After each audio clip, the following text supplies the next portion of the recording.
दोस्तों जावास्क्रिप्ट के interview question की सीरीज में आज हम एक और इंटरव्यू क्वेश्चन देखने के लिए जा रहे हैं।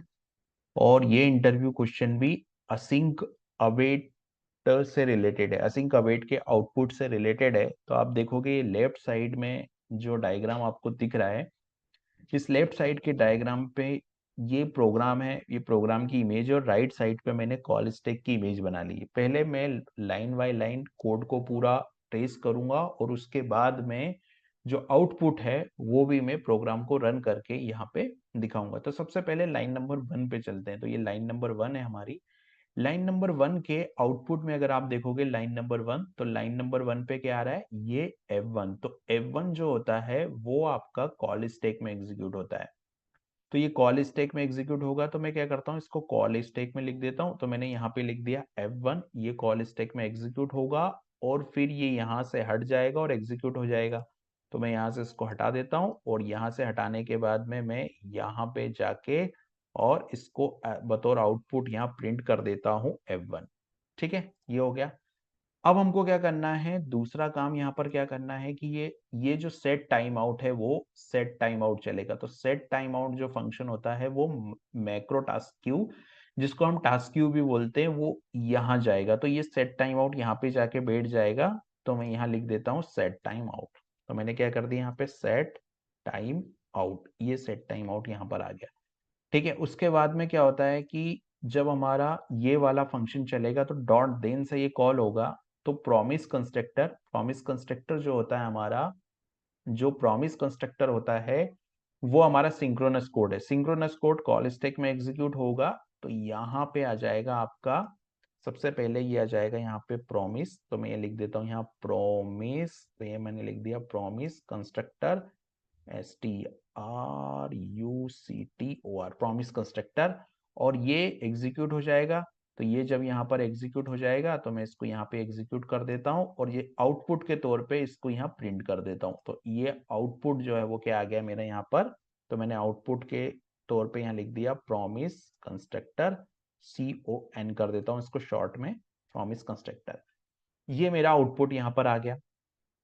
अब चूंकि आउटपुट में अगर आप देखोगे तो ये दोनों चीजें, मतलब ये पहला आउटपुट क्या है यहाँ पर, F1 के बाद में प्रॉमिस कंस्ट्रक्टर, और प्रॉमिस कंस्ट्रक्टर के बाद में जो दूसरा आउटपुट है मेरा, मतलब कोड हमारा यहाँ तक चला गया था। फिर टेस्ट फंक्शन पे आते हैं हम। तो टेस्ट फंक्शन पे जब हम आएंगे तो ये तो फंक्शन डिक्लेरेशन है, इससे कोई प्रॉब्लम नहीं। लेकिन लाइन नंबर 23 पे इस फंक्शन को क्या किया गया, फंक्शन को कॉल किया गया। तो फंक्शन को जब कॉल जाएगा तो लाइन नंबर 15 पे ये जो कोड लिखा हुआ है, ये कोड सिंक्रोनस कोड है। सिंक्रोनस कोड कहाँ पर एग्जीक्यूट होता है, कॉल स्टैक में होता है। तो कॉल स्टैक में फिर से ही आ जाएगा।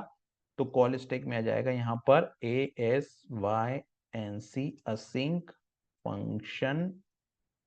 असिंक फंक्शन स्टार्ट, ये कॉल स्टैक में आ गया।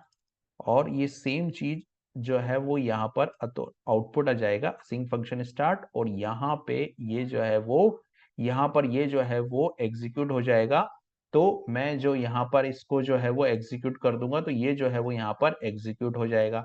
तब ये एग्जीक्यूट होने के बाद यहाँ पे मैं, तो यहाँ पर ये वाला फंक्शन हमारा जो है, ये कंसोल लॉग हमारा एग्जीक्यूट हो गया है। लेकिन ये वाला जो कोड होता है हमारा, अवेट के बाद वाला जो पूरा कोड है वो माइक्रो टास्क क्यू में जाएगा। तो ये जो है माइक्रो टास्क क्यू में चला जाएगा और ये जो है वो एग्जीक्यूट हो जाएगा। तो ये एग्जीक्यूट कहाँ पर होगा, कॉल स्टैक में होगा। तो मैं इसको कॉल स्टैक में लिख देता हूँ। तो कॉल स्टैक में जो है वो प्रॉमिस इनसाइट असिंक कंस्ट्रक्टर, तो मैं यहाँ लिख दिया मैंने प्रॉमिस। तो ये प्रॉमिस इनसाइट, और प्रॉमिस इनसाइट असिंक कंस्ट्रक्टर, ये यहाँ पर आ गया। और ये सेम यहाँ पर एग्जीक्यूट हो जाएगा। तो जब ये एग्जीक्यूट होगा तो ये यहाँ पर आ जाएगा, ये एग्जीक्यूट होके यहाँ पे आ जाएगा, और ये जो वैल्यू है वो यहाँ पे क्रॉस हो जाएगा।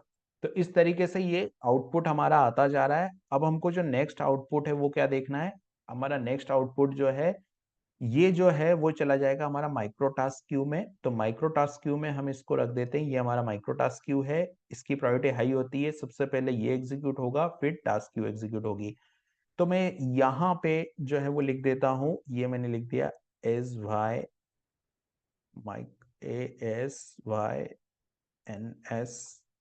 सिंक फंक्शन एंड, ये हमारा जो है वो माइक्रो टास्क क्यू हो गया और ये हमारा जो है वो सेट टाइम आउट हो गया। अब हमारा जो है सबसे लास्ट वाली लाइन चलेगी F2, तो F2 सिंक्रोनस कोड है तो यहाँ पर F2 आ जाएगा और F2 एज इट इज जो है वो यहाँ पे भी आउटपुट के तौर पे F2 प्रिंट हो जाएगा और यहाँ से जो है वो मैं इसको क्रॉस कर देता हूँ।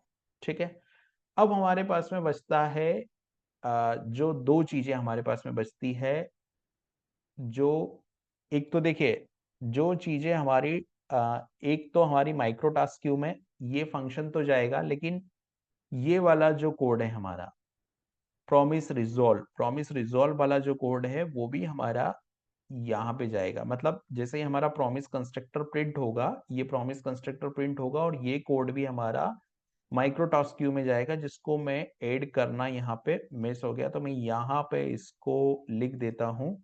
तो मैंने लिख दिया प्रॉमिस, ये हो गया मेरा प्रोमिस रिजॉल्व। ठीक है, अब क्या होगा कि सबसे पहले जो कोड एग्जीक्यूट होगा वो ये होगा, तो यहां से मैं इन दोनों को निकालता हूं, ये दोनों स्टेटमेंट यहां से हटेंगे और आउटपुट यानी कि यहाँ पर कॉल स्टैक में जाएंगे, ये यहाँ से कॉल स्टैक में जाएंगे और यहाँ से एग्जीक्यूट होके आउटपुट के तौर पे चल जाएंगे। तो जो आउटपुट में जाएंगे वो क्या जाएगा, यहाँ पर F2 हो गया और F2 के बाद में यहाँ पे आ जाएगा मेरा प्रॉमिस, तो ये F2 हो गया और F2 के बाद में ये हो जाएगा मेरा प्रॉमिस फंक्शन, प्रॉमिस रिजॉल्व, ये प्रॉमिस रिजॉल्व आ गया। प्रॉमिस रिजॉल्व के बाद में आ जाएगा मेरा यहाँ पर असिंक फंक्शन एंड, यानी कि ये वाला, तो मैं इसको लिख देता हूँ यहाँ पर ASYNS असिंक और असिंक के बाद में function and, async function and, ये असिंक फंक्शन एंड हो गया। उसके बाद में जो है ये एग्जीक्यूट होगा, ये जब एग्जीक्यूट होगा तो सेट टाइम आउट, तो सेट टाइम आउट पहले यहाँ जाएगा और यहाँ के बाद में फिर सेट टाइम आउट यहाँ जाएगा, तो यहाँ पर प्रिंट हो जाएगा मेरा सेट टाइम आउट। तो मैं यहाँ लिख देता हूँ इसको सेट टाइम आउट। तो ये हमारा आउटपुट है। अब हम चलते हैं इस प्रोग्राम को एग्जीक्यूट करने के लिए। तो अभी हम चलते हैं, इसको यहाँ से स्लाइड शो को एंड करते हैं और जाते हैं VS कोड के अंदर। VS कोड के अंदर आप देखोगे कि मैंने प्रोग्राम को ओपन कर रखा है, ये मेरा प्रोग्राम है और ये मेरा आउटपुट है। मैं क्या करता हूँ, यहाँ पे राइट क्लिक करके ओपन विथ लाइव सर्वर मैंने किया और ओपन विथ लाइव सर्वर हुआ, ये ओपन हुआ है और ये यहाँ पे इसका जो आउटपुट है वो आ रहा है कुछ इस तरीके से। तो इसके आउटपुट की बात हम करें तो ये देखिए, सबसे पहले F1, तो ये हमारा F1 है। मैं इस आउटपुट को यहाँ पे मैच कर लेता हूँ और इसको जो है वो हम ये ले लेते हैं यहाँ पर। तो देखिए F1, तो ये हमारा F1 है। उसके बाद में प्रॉमिस कंस्ट्रक्टर, तो ये हमारा प्रॉमिस कंस्ट्रक्टर है। उसके बाद में असिंक फंक्शन स्टार्ट, तो ये हमारा असिंक फंक्शन स्टार्ट है। उसके बाद में promise inside constructor, promise inside constructor है। उसके बाद में हमारा F2 है। F2 के बाद में हमारा प्रॉमिस रिजॉल्व है। प्रॉमिस रिजॉल्व के बाद में हमारा असिंक फंक्शन एंड है और असिंक फंक्शन एंड के बाद में हमारा यहाँ पर टाइम आउट है। तो इस तरीके से हम लोग इसका आउटपुट निकाल के बता सकते हैं।